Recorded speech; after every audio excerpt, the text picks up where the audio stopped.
Donc voilà, nous allons commencer ce webinaire dans le cadre des assises du handicap de Saumur dans 2 minutes. J'ai vu qu'il y avait quelques personnes qui nous avaient rejoints. Bienvenue à elles. Nous allons commencer donc dans 2 minutes.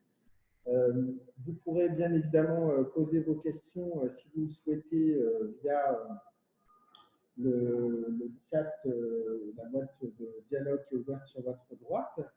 Lors de la confirmation de votre inscription sur ce webinaire aussi, nous vous avons laissé le numéro de Marie-Noël Benidek, qui est aveugle et qui peut vous aider aussi, si vous êtes une personne déficiente visuelle, à venir sur ce webinaire et à poser toutes vos questions. Donc voilà, vous allez voir que ce webinaire est assez vivant puisque il est non seulement organisé dans le cadre des accessifs, mais peut-être que vous pourrez le percevoir. Nous sommes aussi au milieu d'une exposition en partie tactile aussi pour le grand public. Donc, je voulais déjà remercier la ville de Saumur pour cette invitation. Qui se fait donc en partie via ce webinaire et en partie en présentiel. Nous avons un petit peu de public avec nous et aussi des personnes déficientes visuelles qui nous ont rejoints. Pour m'accompagner sur cette heure, Hervé Rial de l'APIED qui va se présenter tout à l'heure et puis qui présentera bien évidemment son association et bien évidemment les objectifs et les missions de celle-ci pour aider les personnes aveugles et malvoyantes et notamment dans la recherche d'emploi.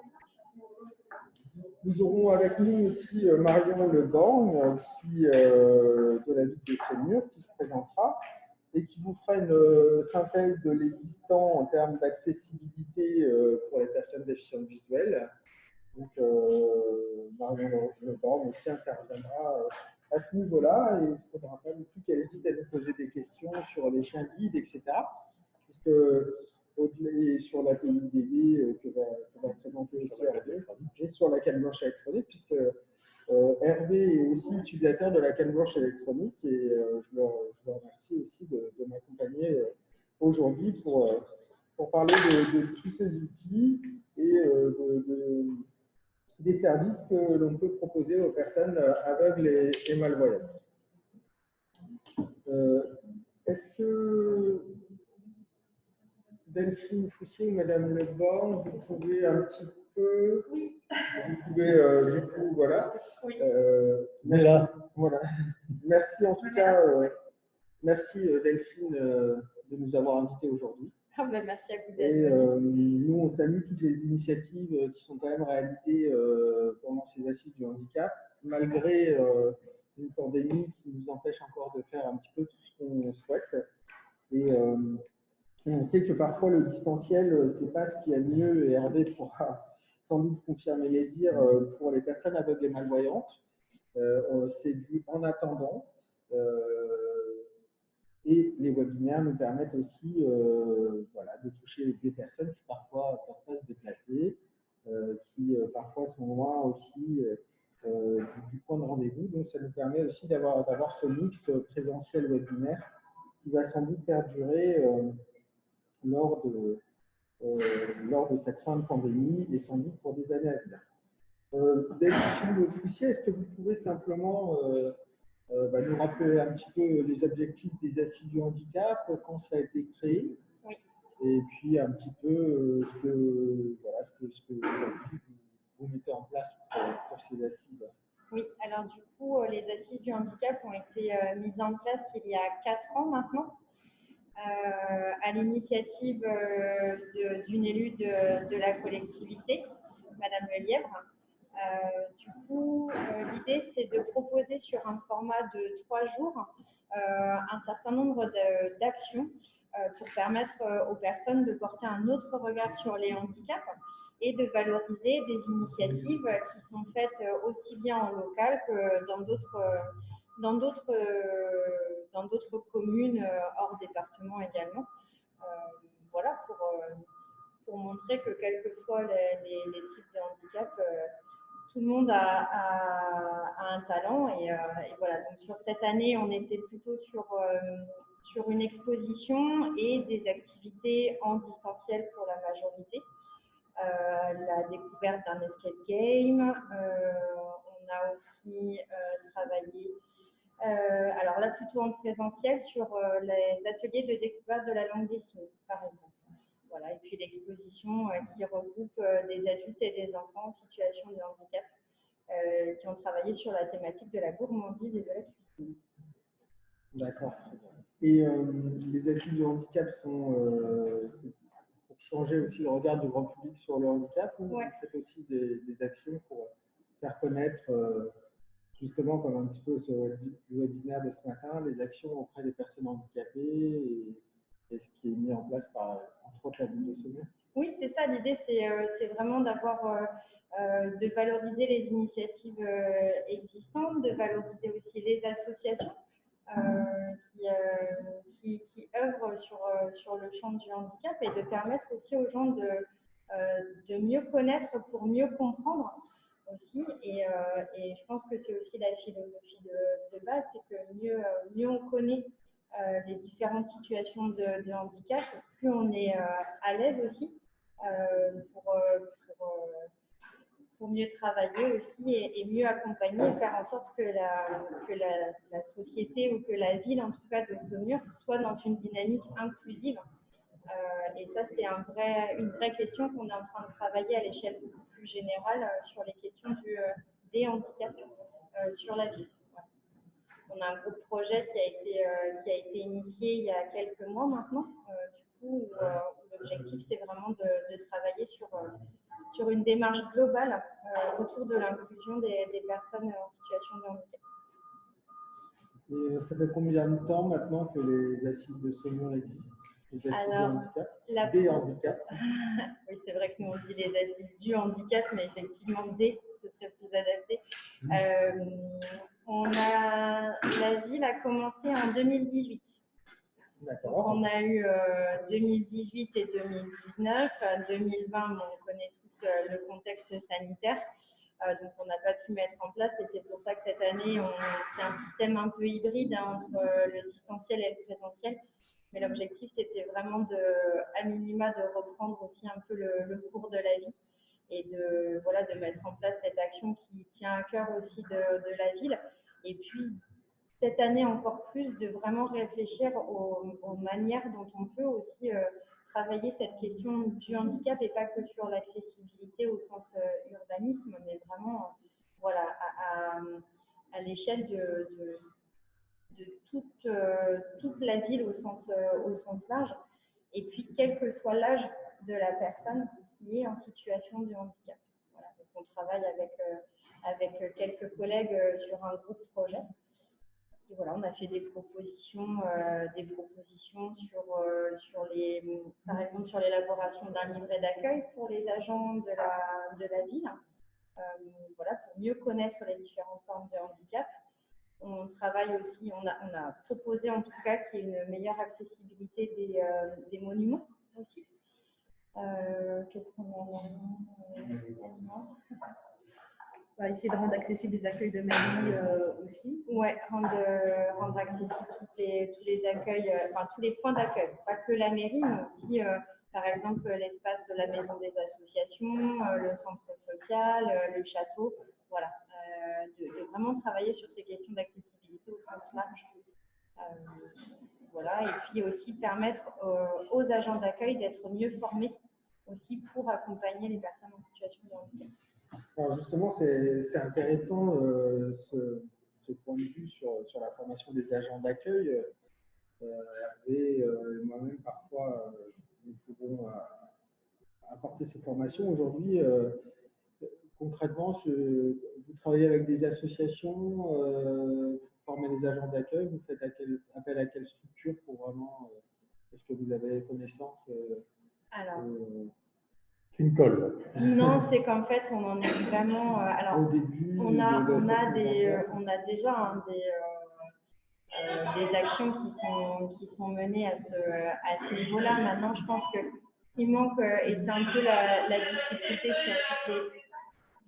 C'est un peu la difficulté dans toutes les collectivités, c'est de pouvoir essayer d'essayer de faire un diagnostic général de ce qui existe et de ce qui peut manquer en fait. Voilà, que ce soit pour un tout petit, une personne adulte, une personne senior, se dire bah, ok, voilà, on a des associations qui sont présentes sur le territoire, qu'est-ce qu'elles font déjà? On a déjà, la ville a déjà travaillé sur ces questions-là, mais en fait, finalement, on se rend compte qu'il y a une méconnaissance de ce qui se fait de manière générale. Donc, l'idée, c'est vraiment de se dire, bah, on refait un diagnostic sur les questions de citoyenneté, sur les questions de mobilité, sur les questions d'éducation, sur la question de l'accessibilité aussi aux loisirs. Voilà, sur différentes thématiques, se dire qu'est-ce qui existe déjà et qu'est-ce qu'on peut proposer si on voit que des choses manquent. Dans l'idée vraiment d'être dans cette inclusion-là, c'est un mot qui a un vrai sens aussi. On n'est pas sur l'intégration, on est vraiment sur l'inclusion. Et ça, c'est une philosophie qui évolue. On voit bien qu'il y a quand même un certain. On peut parler de retard quand même malgré tout. Mais c'est partout en France, ici, on n'est pas moins, on n'est pas mieux à Saumur. Mais en tout cas, voilà, l'idée, c'est que déjà, la question, elle est posée et l'idée, c'est de la traiter aussi pour faire évoluer les choses. Et les assises du handicap, c'est un moyen d'eux, mais on voit bien qu'il y a des choses beaucoup plus importantes à creuser aussi pour qu'on favorise cette inclusion des personnes en situation de handicap. Alors c'est vrai que c'est 2018, c'est tout neuf. Oui, c'est ça. Donc après, effectivement, les diagnostics, etc., c'est aussi peut-être après continuer. Est-ce que voilà, c'est aussi une question peut-être un peu prématurée, mais est-ce que vous avez déjà, après ce déconfinement et les assises du handicap 2022, est-ce que vous avez vu déjà des envies ou des projets quand on va avoir passé justement cette période de pandémie et est-ce que vous êtes encore dans cette phase de réflexion pour mettre tout ça en place et toutes ces pièces du puzzle en fait? Je pense que c'est important de repartir vraiment de la base, quoi. Donc voilà, d'être dans l'association, d'associer les institutions, parce que voilà, le conseil départemental met en place des choses.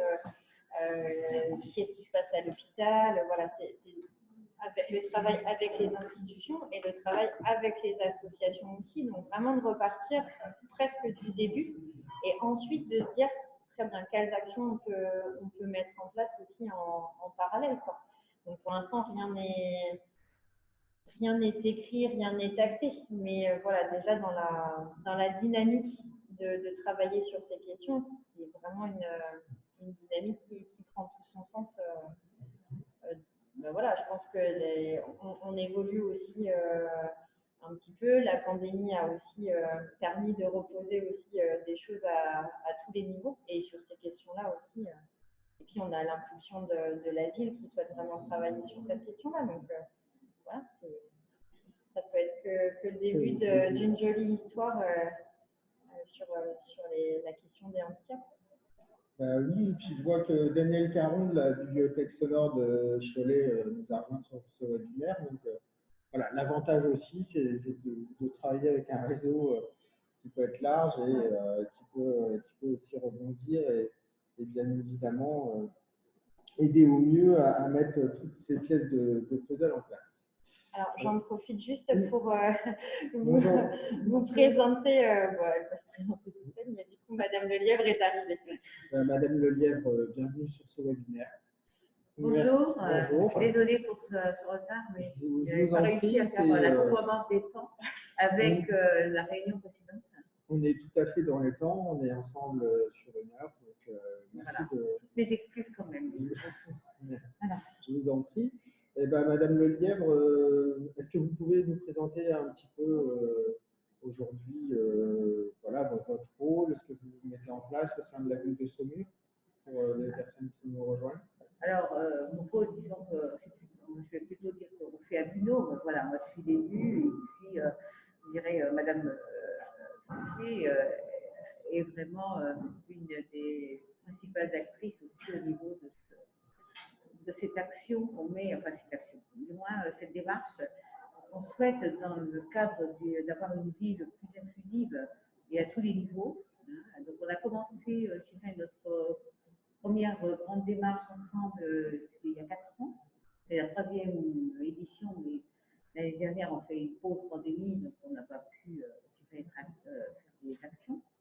Mais c'est notre 3e édition pour, je dirais, progresser d'abord sur la perception qu'on peut avoir au niveau du handicap. La plupart du temps, on associe, le handicap uniquement sur le plan, je dirais, entre guillemets, du fauteuil. C'est souvent très réducteur et on souhaitait bien évidemment ouvrir le champ beaucoup plus large et faire reconnaître tous les types de handicap. C'est dans ce cadre-là qu'on veut une vie plus inclusive. On a commencé à faire quelques actions, c'était d'ailleurs aussi dans notre démarche municipale au préalable et aussi sur ce mandat, nouveau mandat. Donc la première partie a été plus mis le focus sur, je dirais, la surdité, etc., l'accessibilité, voilà. Et une autre accessibilité, mais c'est l'objet de ce webinaire ou cette table ronde, je ne sais pas trop, aussi sur l'accessibilité, par exemple, pour les personnes malvoyantes ou bien évidemment aveugles, parce que ce sont des choses qui ne sont pas souvent prises en compte. On a beaucoup plus pris en compte, je dirais, le handicap en fauteuil, avec la hauteur des trottoirs, l'accessibilité des magasins, etc. Et que pour les autres types de handicap, ça a été un peu plus laissé de côté. Donc c'est cette première marche en avant. Et puis après, avec tous les types de handicap, voilà, il n'y a pas de frein, je dirais, sur le handicap déterminé. Et je pense que c'est surtout partir du principe que chacun est citoyen à part entière et que chaque citoyen doit avoir sa place qui lui est dédiée. Très bien. Ben, merci beaucoup, Madame Lelière. N'hésitez pas à intervenir sur cette table ronde, avec plaisir. Avant, je reviendrai bien évidemment vers la ville de Saumur et vers Marion Leborgne qui s'occupe de l'accessibilité, hein, vraiment. Mais je pense que c'est évidemment aujourd'hui un point clé et sur l'avancée des travaux des villes et l'importance effectivement des moyens mis en œuvre pour pouvoir y arriver. Je suis accompagné aussi d'Hervé Rigal. Oui, bonjour à tous. Voilà, peut-être que vous connaissez déjà Hervé, qui a été, si je ne me trompe pas, pendant plus de 40 ans, professeur de droit. 39 ans. 39 ans. C'était pas loin. Non, c'était pas loin. 39 ans à l'université d'Angers et qui aujourd'hui va nous présenter l'APIDB. Donc je vais laisser se présenter l'APIDB et bien sûr aussi les missions et tout ce que peut mettre en place l'APIDB aujourd'hui pour l'intégration des personnes avec des malvoyances. Bien, merci de m'avoir associé à cette démarche. Effectivement, je suis aveugle de naissance et je suis ancien professeur et aujourd'hui encore à l'Université du Temps Libre, encore enseignant un petit peu. Mais si je suis ici, c'est en qualité de délégué président régional d'APIDB qui s'appelait avant GIDOSA, qui depuis décembre 2020 s'appelle APIDB. A comme accompagner, P comme promouvoir, I comme intégrer et DV comme déficient visuel. On a enlevé intellectuel, on a enlevé amblyopes. Voilà. Et donc, au niveau national, je suis secrétaire général adjoint de cette association qui compte à peu près 400 adhérents et des délégations dans pas mal de régions. En gros, je vais vous présenter 2-3 activités. Je dirais 3. La première, c'est la sensibilisation, notamment en milieu scolaire. En ce moment, c'est très restreint puisque sensibiliser en milieu scolaire à partir du toucher, Vous savez qu'aujourd'hui, c'est un petit peu difficile, donc on fait peu de sensibilisation. J'en ai fait récemment autour de la plasticité du cerveau pour des élèves de terminale S, hein, enfin XS, puisque maintenant c'est indifférencié. Voilà. On a aussi, nous aussi, une bibliothèque sonore qui est affiliée à la BNFA, Bibliothèque numérique francophone pour aveugles. Et puis, on a depuis 3 ans en Pays de Loire un club emploi. Club emploi qui s'appelle depuis le mois de mai Active DV, donc on est encore un peu dans l'ancienne appellation. Club emploi qui est basé sur la pérédance, la pérémulation, comme vous voulez. Autrement dit, les accompagnateurs des personnes étant en recherche d'emploi et s'interrogeant sur la recherche d'emploi vont être un binôme de cadres voyants, si vous voulez, et d'une personne mal ou non-voyante qui connaît, elle, les réalités de l'emploi. Pour l'instant, nous avons une dizaine d'accompagnés sur les Pays de Loire et 9 accompagnateurs qui sont des anciens cadres ou des cadres encore en activité, et puis des personnes mal ou non-voyantes qui connaissent le secteur. Il y a une ancienne kinésie, il y a quelqu'un qui est dans les services de la région, etc., etc. Donc, si vous voulez, c'est le travail que nous menons. Nous avons enfin une dernière activité, c'est le travail avec les pouvoirs publics, avec la ville d'Angers, mais aussi avec le département de Maine-et-Loire. Moi, je suis membre du CDCA, Conseil départemental de la citoyenneté et de l'autonomie. Je représente les déficients sensoriels. Et donc, on a un certain nombre de réunions avec les pouvoirs publics. Voilà.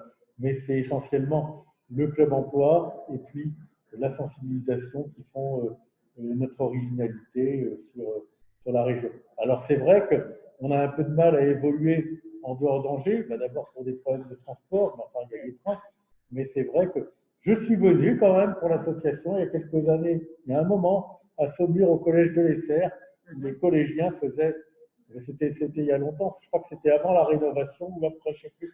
En tout cas, ils faisaient des enregistrements sur cassette à l'époque. Ça fait bien une petite vingtaine d'années que je suis venu. Donc les collégiens, maintenant, ils ont 35 ans. Mais bon, je me rappelle qu'on a travaillé avec eux, on leur a expliqué beaucoup de choses. J'ai passé l'après-midi là-bas. Voilà. Justement, avant de parler de l'emploi, est-ce que Hervé, vous pouvez aussi nous donner quelques chiffres sur l'employabilité des personnes déficientes visuelles et qu'est-ce qui change, est-ce que ça change et qu'est-ce qui change aujourd'hui sur l'emploi? Je pense que c'est un peu, je pense que c'est des choses assez intéressantes, surtout au niveau de ce thème des assises du handicap. Alors, il y aurait beaucoup de choses à dire. La première chose, c'est que l'emploi, c'est une chose difficile à conquérir pour un déficient visuel. C'est-à-dire que vous avez à peu près la moitié des déficients visuels qui pourraient être employés et qui ne le sont pas. Je parle des gens qui n'ont pas de handicap associé, bien sûr. Donc, qui pourraient être employés qui ne le sont pas. Et encore, certains ne sont pas déclarés auprès de Pôle emploi ou autre. Donc, on a une employabilité. Les choses ont changé. Pourquoi les choses ont changé? Parce que dans un premier temps, les déficients visuels étaient beaucoup musiciens.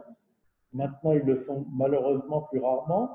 Mais surtout, ils ont été standardistes. Il y avait beaucoup de standards et à l'époque. Et sur une ville comme Angers, vous aviez une trentaine de déficients visuels standardistes. Ce sont des fonctions qui ont disparu. Mais parallèlement, si vous voulez, on a assisté à une amélioration très forte des possibilités avec tout ce qui est des fonctions d'informatique, puisque on a quand même eu les premiers ordinateurs avec synthèse vocaux et flash braille, je dirais en 88-89, l'accès à Internet dans les années 2000, début des années 2000, et puis des perfectionnements. Le scan maintenant est très facile, les téléphones portables adaptés marchent très bien, les cannes électroniques, les chiens permettent quand même de circuler beaucoup plus facilement. Il y a eu des adaptations dans les villes, il y a en même temps des régressions dans les villes, il y a des progressions et il y a des régressions. Je pense à l'utilisation des trottoirs, qui à Angers est une grande cause de conflit entre la municipalité et nous. J'espère que ce n'est pas pareil à Saumur. À Saumur, on peut circuler sur les trottoirs. À Angers, c'est plus le cas, malheureusement, dans beaucoup de quartiers.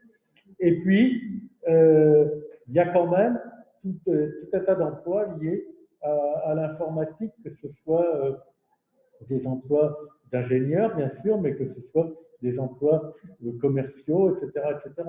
Hein, donc, aujourd'hui, il ne faut pas hésiter à passer des concours, il ne faut pas hésiter à réfléchir sur son potentiel. On a quand même pas mal d'étudiants sur l'Université d'Angers. On a une vingtaine d'étudiants déficients visuels. Il y en a un petit peu aussi à la Cato. Il y en a un petit peu dans les écoles. Donc, si vous voulez, il y a tout un gisement et il faut les accompagner vers l'emploi pour qu'ils n'aient pas fait leurs études pour rien. Donc, tout ça, la technique, c'est des moyens pour une fin qui est l'insertion. L'insertion peut être ailleurs que par l'emploi, d'ailleurs. Vous pouvez avoir des travaux très utiles sans avoir un emploi véritablement. Voilà, on a connu des gens, par exemple, qui étaient profs de braille pour des particuliers et qui arrivaient à gérer des associations, etc. C'est des choses qui sont tout à fait faisables. Ce qu'il faut, c'est avoir une utilité sociale, quelle qu'elle soit, qui est souvent par l'emploi, mais qui peut être par d'autres activités utiles. Merci Hervé, je trouve que c'est important. On va revenir sur les missions de Happy TV. Et tu parlais effectivement de la ville et de l'accessibilité. Et justement, Marion Leborgne, qui nous accompagne aujourd'hui, traite de ce sujet, je crois, à la ville de Saumur, en partie en tout cas. Aujourd'hui, est-ce que vous pouvez simplement, voilà, en quelques mots, il y a des feux sonores. Moi, je les ai fait marcher, alors, évidemment. J'ai un réflexe quand j'arrive dans une ville. Voilà, on a testé les feux sonores en arrivant. Bien sûr, c'est une tradition. Voilà. Ils fonctionnent très bien. Oui.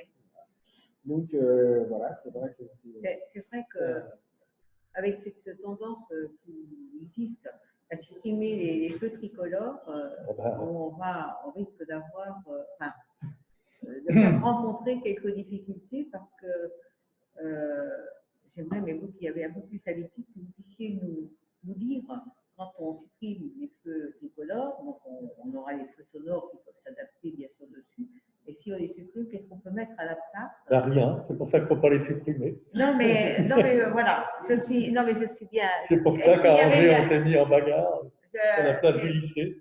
C'est pour ça que je vous posais cette question, puisque ça me préoccupait particulièrement, puisque maintenant, la tendance est de supprimer les feux tricolores pour mettre des ronds-points, etc., etc.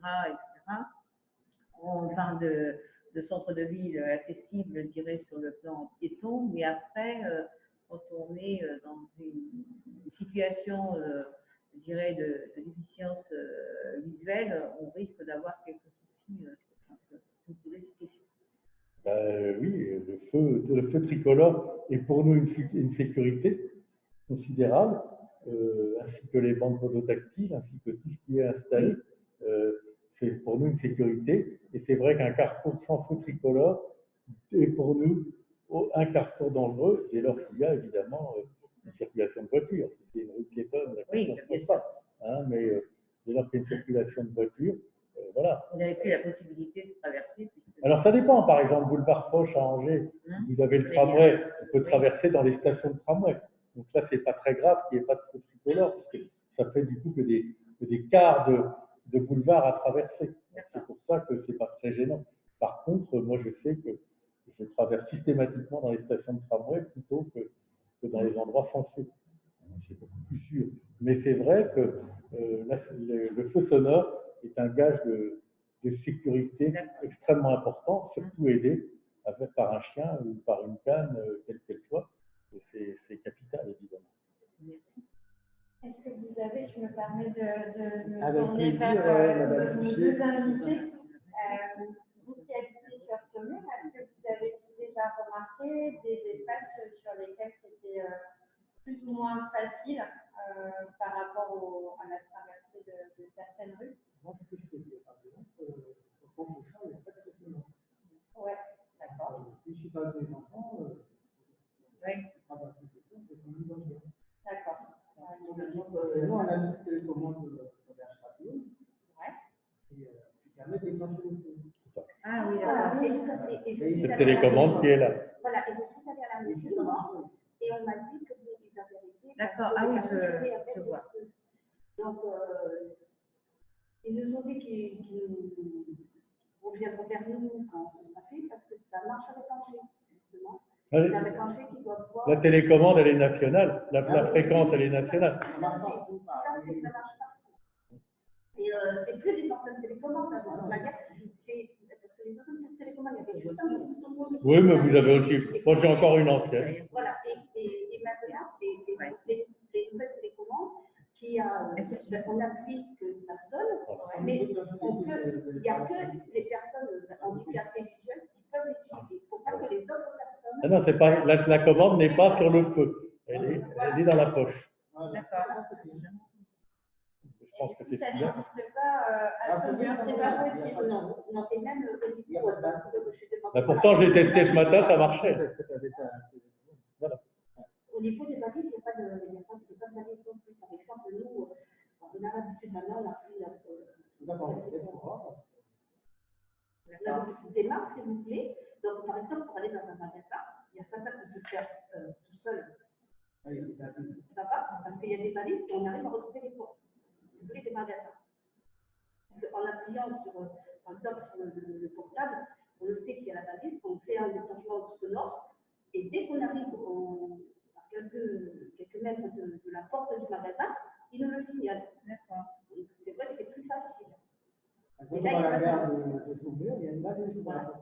D'accord. Voilà, et quand on déclenche, il y a le serveur de la gare qui parle en disant, je ne sais plus si c'est porte côté droit ou porte côté gauche, quelque chose comme ça. D'accord. Ça vous est signalé, ça vous est, Voilà, et donc là, indiqué. c'est vraiment on se situe. D'accord.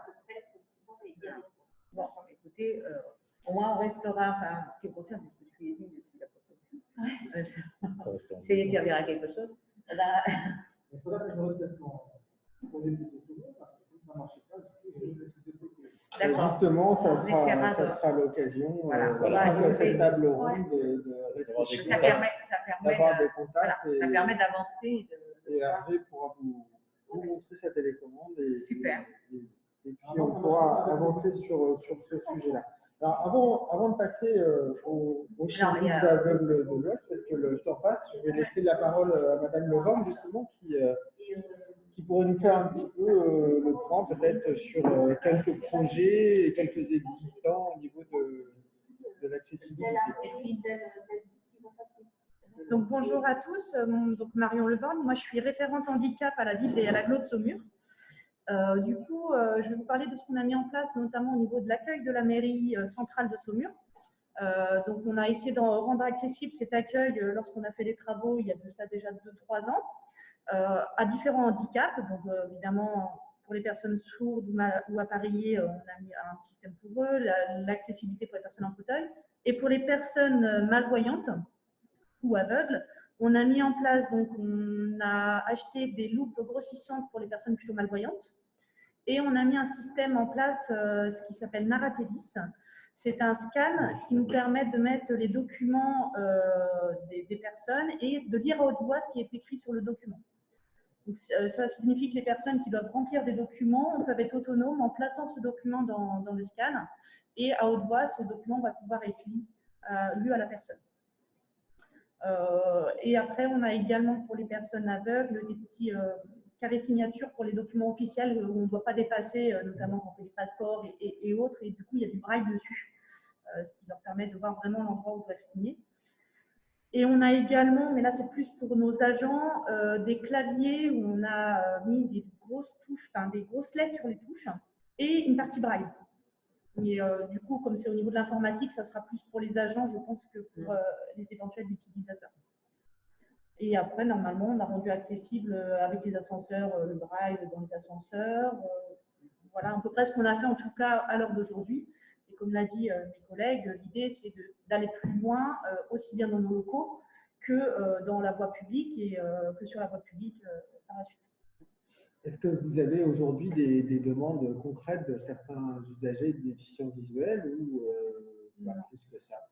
Parce que justement, avec Hervé, on se posait la question, voilà, c'est toujours très compliqué de recenser le nombre de personnes déficientes visuelles, mais c'est vrai qu'on n'a pas beaucoup forcément d'actions en ce moment sur la ville de Saumur et on se posait simplement la question des demandes qui pouvaient parfois être faites aussi par rapport à ces usagers-là.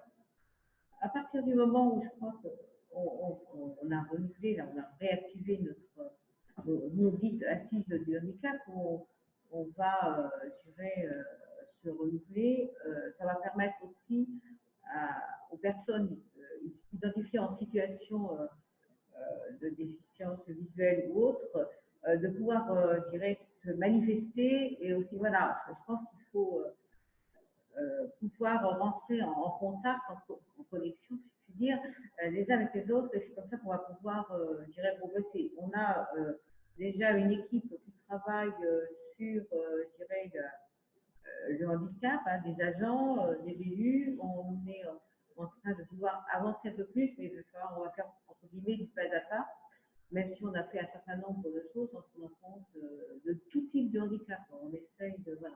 Mais bien évidemment, on va avoir besoin du secours de nos personnes présentes, par exemple, pour qu'on puisse nous s'enrichir et pouvoir aller plus loin. Parce qu'on seul, on ne peut pas le faire. Tout à fait.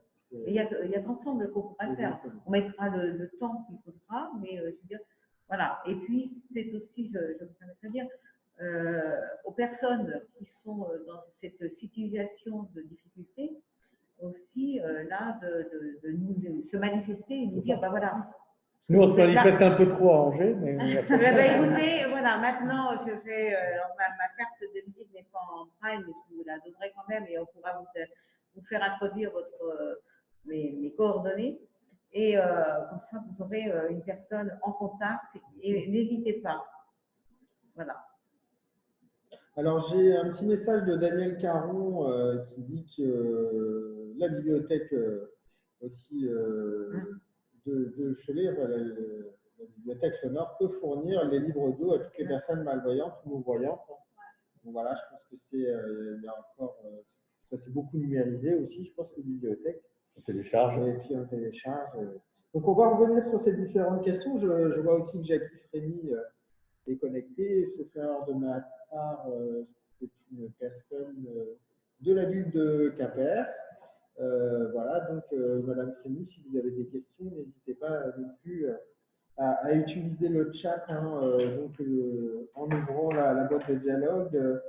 N'hésitez pas à poser vos questions. Moi, je vais vous parler, le temps passe, c'est un sujet très intéressant, on aurait pu faire. Je vais vous parler aussi un petit peu des chaînes guides d'aveugles de l'Ouest, dont je ne me suis pas présenté. Donc, je suis Jean-Luc Gir, je suis responsable de développement donc, à l'association des chaînes guides d'aveugles de l'Ouest. Et justement, mon rôle, c'est aussi voilà, de communiquer de façon le plus adaptée, la façon la plus adéquate possible auprès des personnes déficientes visuelles sur nos missions et nos actions que réalise l'association, parce qu'aujourd'hui, nous sommes 54 salariés, hein, l'association des chiens guides aveugles, répartis sur 2 sites, le site de Bretagne, donc l'école de transport, et le site d'Angers, avec notamment notre centre d'élevage, puisque nous faisons partie d'un réseau d'élevage. Aujourd'hui, il y a 33 centres d'élevage, le centre national, le centre de Paris qui se trouve à Buc et Angers. Donc, on n'est que 3 aujourd'hui à avoir un élevage au sein même de nos écoles. Et nous sommes représentés aussi par 12 associations départementales. Je devais être présent aussi avec Annie Bruno, qui représente le Maine-et-Loire, qui est basée à Cholet, mais qui était très intéressée pour participer à cette table ronde. Malheureusement, elle n'a pas pu et Hervé a eu la gentillesse de m'accompagner. Simplement sur les services de l'association, je pense que c'est aussi le plus important pour les personnes aveugles et malvoyantes. Évidemment, il y a le chien guide d'aveugle que tout le monde connaît un peu de loin, je dirais, parce que bon, on sait ce que c'est qu'un chien guide, etc. Mais on ne connaît pas toujours comment on peut avoir un chien guide, qu'est-ce qu'il faut, quelle démarche il faut faire pour avoir un chien guide. Mais on a aujourd'hui 4 autres services aussi à l'association. Donc la canne blanche électronique, donc peut-être que je laisserai Hervé en parler parce que je pense qu'un utilisateur, c'est toujours plus probant, en tout cas comme discours, que quelqu'un qui voit et qui n'utilise pas. Nous avons aussi la locomotion. Alors la locomotion, aujourd'hui on a 5 instructeurs en locomotion. Qu'est-ce que c'est que la locomotion? C'est apprendre à se déplacer en toute autonomie et de façon sécuritaire à la crème blanche traditionnelle. C'est vraiment la base. Et aujourd'hui, pourquoi nous, on a 5 instructeurs en locomotion? C'est notamment parce que pour avoir un chien guide ou une canne blanche électronique, eh ben, il faut déjà savoir se déplacer à la canne blanche. C'est un postulat de base. On ne peut pas passer de rien en fait, à un chien guide.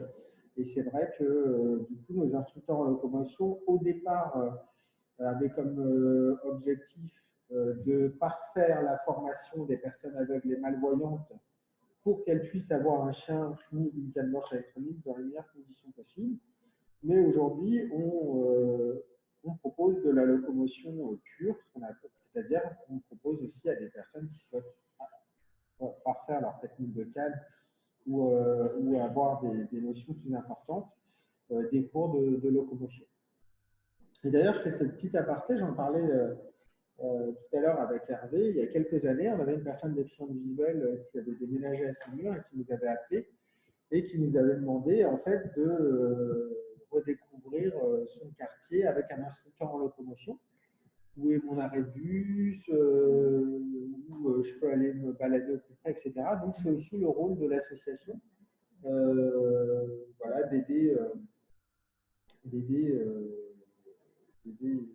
personnes qui peuvent, à un moment ou à un autre, avoir besoin simplement d'avoir quelques repères dans la ville. Donc voilà pour la locomotion. Nous avons de l'informatique adaptée. Comme le disait tout à l'heure aussi Hervé, les outils numériques et l'informatique, vous en parliez aussi, Madame Leban, se développe et s'adapte de mieux en mieux. Donc on a Hugo qui travaille avec nous et qui a cet avantage-là vraiment d'apporter ce service, je dirais, d'une façon la plus simple et la plus personnalisée possible. C'est bien évidemment apprendre à servir d'un clavier, les raccourcis clavier, etc. Mais parfois, c'est simplement sur le choix d'un téléphone, un conseil sur le choix d'un téléphone. Est-ce que je dois prendre un iPhone, un smartphone, etc. Donc, sans problème. Même pour les voyants. Oui, c'est ce que j'étais en train de glisser à Marion, même pour nous. Donc, c'est pas... Non, mais la différence pour nous, c'est qu'on trouve encore des smartphones avec des touches en relief. C'est pour ça que moi j'ai pris un smartphone, alors que l'iPhone il est totalement lisse, comme je dis, ce qui fait rire les jeunes. Voilà, c'est pour ça que il y a toujours des grandes discussions. Donc, ce service-là, voilà, qui se fait aussi d'une façon très simple. Donc la canne blanche électronique, hein, c'est vraiment un dispositif qu'on rajoute sur la canne blanche traditionnelle et qui permet en fait, grâce à des infrarouges et à un laser, de balayer l'environnement. Ces lasers, ces infrarouges vont aller percuter les obstacles qui sont renvoyés au boîtier qui va transcrire l'information en vibration. Donc en fait, ça permet d'avoir surtout une fluidité. Voilà. Hervé est en train de vous la montrer. Il y a juste deux boutons. Voilà. Il y a un bouton pour l'allumer et un bouton voilà. La règle. 2 mètres, 4 mètres, 6 mètres. Bon, évidemment, c'est pas fait pour être sur une table. Non. Oui, mais on sent bien les vibrations. Ah ben ça oui, c'est un frelon qui n'est pas asiatique. Oui, parce que Hervé fait bien de le souligner, c'est Made in Angers, hein, la canne blanche électronique. C'était développé par un chercheur au CNRS à Paris, Monsieur René Farcy. Et ce développement qui s'est fait avec lui est aujourd'hui développé par une fondation qui est abritée par l'association qui s'appelle la Fondation Visio, qui elle-même a créé une petite structure dédiée qui s'appelle Visioptronic. Et cette société, en fait, travaille uniquement sur la production de la canne blanche électronique à Angers. Si vous venez visiter l'association, on vous fait visiter l'atelier avec Charlie, qui est ingénieur, et qui, lui, du coup, fabrique les cannes blanches électroniques pour toute la France, parce qu'aujourd'hui, elle est On fabrique les dispositifs électroniques qu'on met sur les cannes blanches. Voilà, exactement. Parce que la canne blanche, c'est la canne blanche ordinaire. Voilà, c'est ça. On va rajouter le boîtier D'accord. sur votre C'est canne blanche, Voilà. sauf si, évidemment, Un vous outil qui souhaitez- s'adapte. Voilà. si vous souhaitez, donc, c'est un process aussi qui continue de s'améliorer parce qu'il est encore assez récent. Avec une grosse formation, on peut ajouter, parce qu'on n'utilise pas la canne électronique comme on utilise la canne ordinaire. Moi, personnellement, je tapais, j'avais toujours appris à taper à droite et à gauche. Maintenant, il faut que je glisse. Donc, c'est différent. Il a fallu que j'apprenne à glisser. Pour ne rien vous cacher, au début, j'ai eu de la tendinite à force de balayer. Voilà. Et en fait, la formation est assez délicate parce qu'il faut commencer par travailler sur un espace qu'on connaît, puis après, il faut aller dans des espaces beaucoup moins connus, aussi bien la ville que les grands magasins, que la campagne, que la gare, etc., pour appréhender les différentes possibilités de la canne électronique.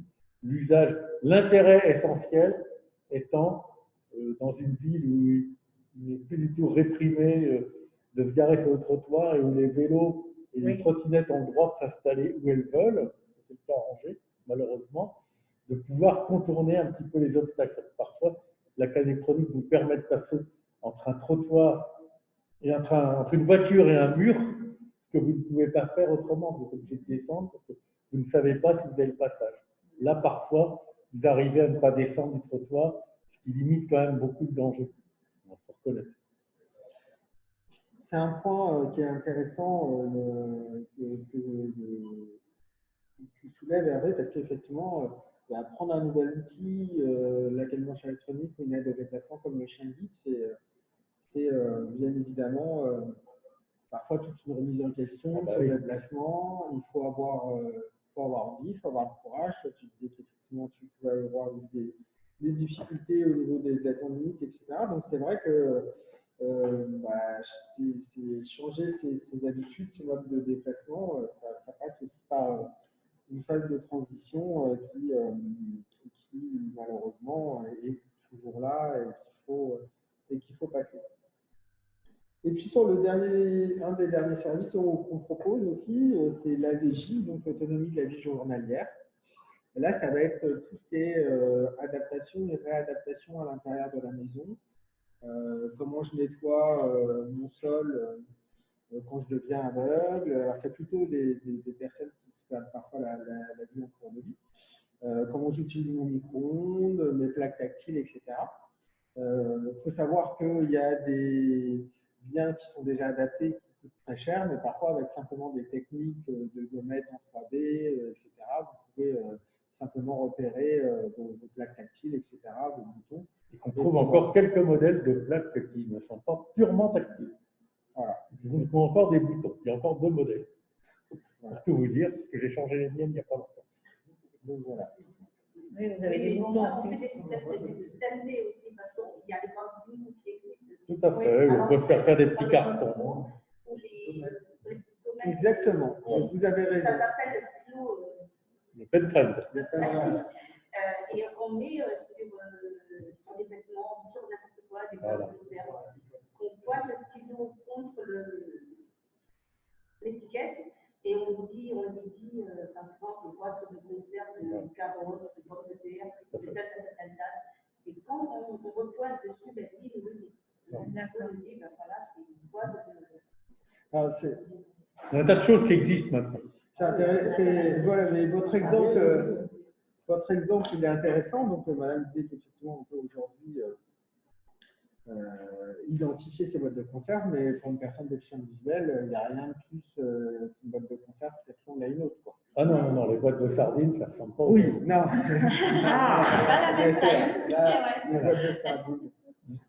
Donc, j'avais une question de madame Frémy, alors peut-être que c'est pour madame Lebanc. Vous avez le logiciel de lecture des PDF. Alors, c'est pas un logiciel, c'est un scanner. C'est un scanner. Une machine à lire. C'est une machine à lire, c'est ça, une Voilà. liseuse. Naratellis. Naratellis. N-A-2-R-E-T-E-L-I-S. T-E-L-I-S. Naratellis. C'est cher d'ailleurs. C'est cher.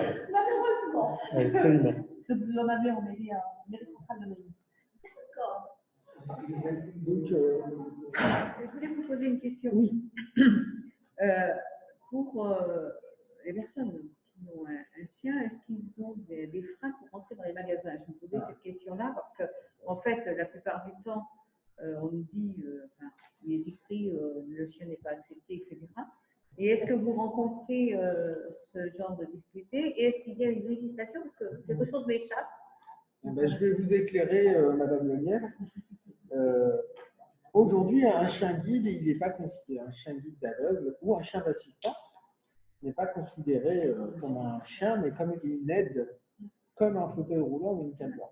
Donc, vous ne pouvez pas interdire une personne à rentrer avec un chien guide. Et en fait, la loi aujourd'hui, c'est tous les ERP, donc les établissements recevant du public, et pas tous les établissements publics, parce que parfois on peut confondre. Et je vais vous raconter une anecdote qui va durer 2 minutes, mais j'ai fait une sensibilisation auprès de gîtes en Bretagne, et justement des personnes qui souhaitaient mieux accueillir les personnes aveugles et malvoyantes dans leur gîte. Donc vraiment, c'était super. C'était organisé par l'Office de tourisme de l'Orient, je crois. Et il y avait un gîte qui nous a dit, nous, on veut bien accueillir les personnes, etc., mais pas leurs chiens. Et en fait, et je leur disais, mais vous n'avez pas le choix. Et il dit, mais si, je suis un établissement, ok, je reste privé, donc je peux faire ce que je veux. Non, à partir du moment où vous êtes un établissement recevant du public, vous devez appliquer la loi. Et du coup, n'ayant plus trop d'arguments, on dit, bah oui, mais nous, on a 2 chiens qui ne vont pas supporter les chiens guides. Et je leur ai dit, oui, mais ce n'est pas le problème de la personne déficiente visuelle, en fait. C'est ça. La personne déficiente visuelle, elle doit être accueillie dans son gîte avec son chien. Et si vous avez des chiens qui ne supportent pas d'autres chiens, c'est à vous de faire en sorte que… Et ça, c'est… En fait, je pense que là, on met le doigt sur… En fait, c'est vraiment au-delà de la législation, etc. C'est la mentalité et la vision des choses. Alors, je pense qu'ils sont repartis avec une autre vision. Mais ça fait partie, en tout cas sur l'accueil du chien guide dans les ERP, de tout ce travail de sensibilisation aussi dont parlait Hervé. Quand on fait de la sensibilisation, on l'a fait à tous les niveaux. Et ça aidera sans doute un futur professionnel aussi à mieux accueillir un déficient visuel avec son chien. On a fait, alors moi j'ai eu la chance de travailler 18 mois à la Fédération française des associations de chiens guides à Paris. Et à cette époque-là, je travaillais avec la délégation ministérielle à l'accessibilité et on a réalisé un pictogramme en fait officiel que je pourrais vous envoyer, qui est interdit aux chiens, sauf chiens guides et d'assistance. Et c'est vraiment un macaron officiel aujourd'hui national qui permet en tout cas aux commerçants de dire aussi, voilà, on n'accepte pas les chiens, mais on fait quand même l'effort de… Alors, pour vous donner quelques chiffres, il y a encore des cas de refus, mais de moins en moins. Parce que, bien évidemment, il y a eu un gros travail pédagogique de fait. Il existe aujourd'hui en France l'OBAC, donc l'Observatoire d'accessibilité du chien guide. Et l'OBAC est formé d'associations dont les chiens guides aveugles et de professionnels. Tels que la RATP, la SNCF, Disneyland Paris, voilà, des grosses structures, Carrefour, Monoprix. La première opposition de ce pictogramme a été faite au Monoprix dans le premier arrondissement place de la Bourse. Et c'est tous ces outils pédagogiques qu'on met en place. Il existe évidemment la loi, les 450 € d'amende en cas de refus.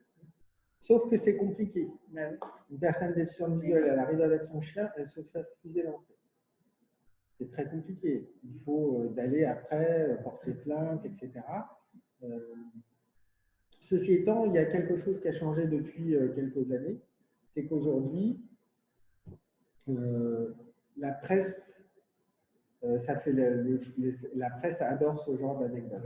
Et les quelques personnes qui ont refusé un chien guide, ça a tellement fait de tapage que les commerçants y réfléchissent à 2 fois. Parce que c'est tellement une contre-publicité qu'on peut lisser des films. Donc, vous avez raison, Madame Lelièvre, en tout cas, de poser cette question, parce que l'accessibilité du chien guide, c'est aussi important. Donc voilà, on arrive un peu à la fin de ce webinaire. Donc, n'hésitez pas si vous avez d'autres questions. Moi, j'ai fait, voilà, j'ai fait, bien évidemment, j'ai simplement brossé d'une manière rapide les services de l'association. Je voulais juste rajouter deux choses, c'est que tous les services qu'on propose nous sont gratuits pour les personnes aveugles et malvoyantes. Nos instructeurs en locomotion, quand ils le peuvent et quand ils ont le temps, ils se déplacent au domicile pour aider à faire découvrir un parcours, etc. Et que on est un petit peu comme beaucoup de structures, on a toujours besoin de se faire connaître auprès de nos bénéficiaires, voilà, parce que si on n'a pas l'occasion de faire un essai chien guide ou voilà, de faire un essai canoche électronique, est-ce que du coup on se pose vraiment la question d'en avoir un? Peut-être pas. Je ne sais pas toi Hervé, comment en avoir un autre. Tu as eu envie d'avoir une canoche électronique? Je sais pas si j'ai eu envie d'essayer, et surtout on l'a fait avec un copain tous les deux, on s'est encouragés mutuellement. Il était à la Pommeraye, moi à Angers. Et puis, bien évidemment, en tant qu'association aussi, je voulais remercier. Alors, nous, à Angers, alors Saumur, c'est un peu loin, mais on est toujours en recherche de familles d'accueil. Donc, si vous connaissez des gens qui veulent être bénévoles, mais il faut habiter à moins de 30 km d'Angers.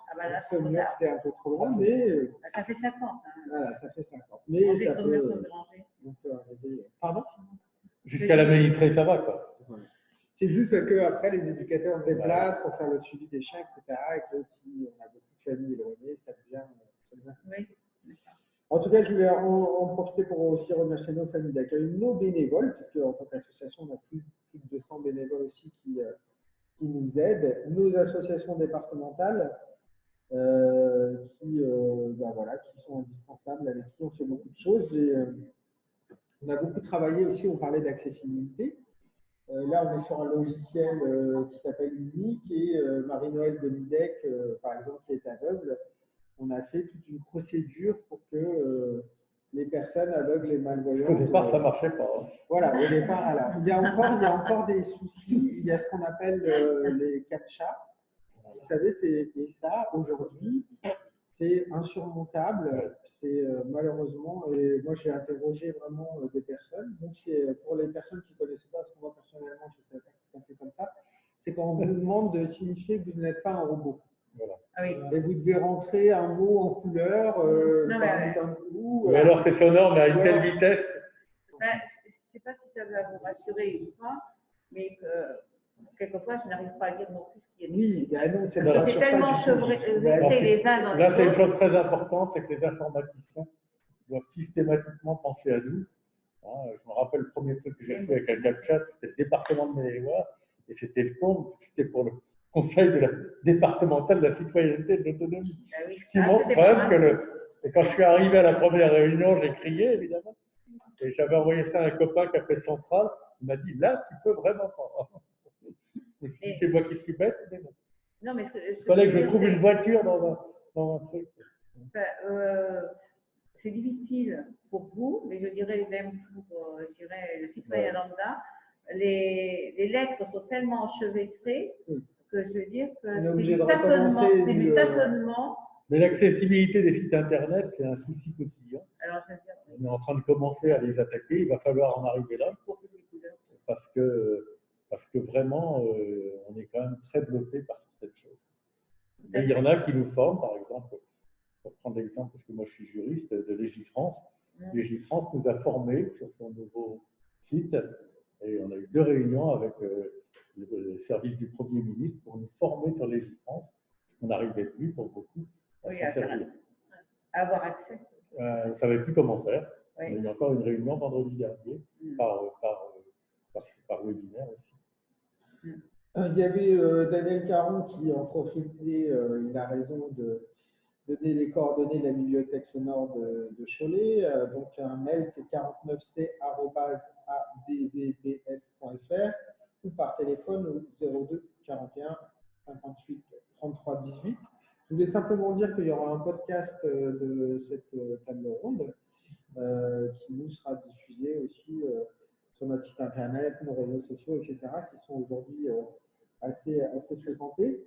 Je vais vous donner l'adresse d'APIDV. Du coup. Et bien sûr, Hervé. APIDV à Angers, c'est au 109 rue Eblé. Et le téléphone, c'est le 02 41 86 13 25. Et puis, il y a une adresse internet contact.pays de Loire. Pays de Loire, c'est bien ça, @GIA, parce qu'on a encore l'ancien truc, .org. Mais le plus simple, c'est de téléphoner. Est-ce qu'il y a une dernière question avant de clôturer cette table ronde, alors qui était en fait très riche, hein. On a beaucoup de choses à dire, on n'a pas tout abordé, mais l'objectif c'est aussi de peut-être d'organiser du temps, d'organiser des nouvelles autour d'un thème plus ciblé. Ça peut être, il y a beaucoup de thèmes intéressants autour de la déficience visuelle. C'est avec plaisir qu'on pourra renouveler cette expérience. En tous les cas, moi je vous remercie. Je vous remercie d'être venu nous rejoindre dans ce temps fort un petit peu qu'on a mis sur tout type de déficience et de handicap, mais plus particulièrement, et je pense que là, ça va nous permettre de faire des découvertes et d'amorcer, je dirais, d'autres démarches. Et puisque vous proposez de revenir, alors là, c'est jamais ce qu'il faut nous proposer, parce que de toute façon, vous avez commencé à vous inscrire dans une démarche un petit peu plus en avant, et bien évidemment, accompagner Avec les uns Hervé, et les autres, et avec Hervé bien évidemment, et puis nos concitoyens aussi. Et je dirais aussi pour faire découvrir, je dirais par exemple Michel Vitaval, mais aussi toutes les choses qu'on peut mettre en place pour faciliter la rencontre avec les écoles, parce que je crois que ce qui nous importe aussi, c'est vivre ensemble. Et pour vivre ensemble, il faut vivre ensemble avec ces différences. Et voilà. Par contre, si vous voulez, il ne faut pas les trop petits. En gros, à partir du CM1, c'est bien. CE2 à l'extrême limite. Ouais. Et puis, pas mélanger tous les handicaps en même temps quand on est dans les écoles, parce que les enfants, après, là, ils sont. Ils n'arrivent pas. On essaie de justement. Faire une classe à un handicap, une autre classe à un autre handicap. Voilà, tout à fait. Mais surtout pas tout en même temps, parce qu'alors là, ils ne font plus la synthèse. Pour vous dire quand même, parce qu'on a parlé de l'aménagement de la mairie, mais il y a aussi dans notre démarche, on accueille les enfants en situation de handicap en crèche, enfin en multi-accueil, en crèche, et aussi en accueil de loisirs.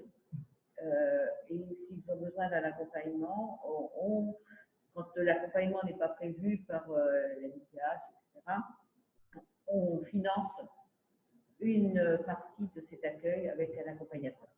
Voilà, on a déjà des choses en place. Alors, on se retrouve moins souvent avec des problématiques de déficience visuelle, mais il faut savoir qu'on est en capacité d'accueillir